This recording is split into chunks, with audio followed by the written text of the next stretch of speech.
When most people think about the state budget, they think of what we know of as the general fund.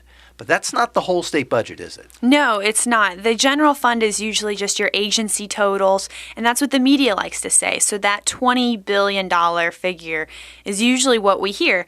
That's not what the total state budget is. Total state budget's actually around $50 billion. And what that includes is transportation, debt services, our savings reserve, all those federal monies that come down to pay for items such as Medicaid or food stamps or environmental policies. All of that's included. So it's a different picture when we look at the total state budget versus just the general fund.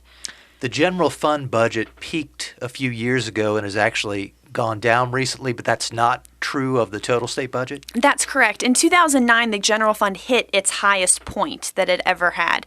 And since then, it's been going down. So we've been seeing praises in the media for spending less, but that's not really the case. You're exactly right. The total state budget has continued to increase and actually hit its highest point ever in 2012. So I think we're right around $51 billion at that point, over $5,000 per person in the state of North Carolina if we divided it that way. So total state budget has kept growing, and a lot of that's because we've been getting more and more federal funds, or legislators have found very, sneaky ways to push things out of the general fund and into that total state budget, so it's a little bit easier to pass what they want to pass. One other interesting fact is I would suspect most people think that the main item in the state budget is education of various sorts, K through 12, higher ed, community colleges. But that's not actually the largest spending total in state government, is it? No, it's not. We actually saw during the Easley administration total education, so that includes the university system, community colleges, and then our K through 12 public education.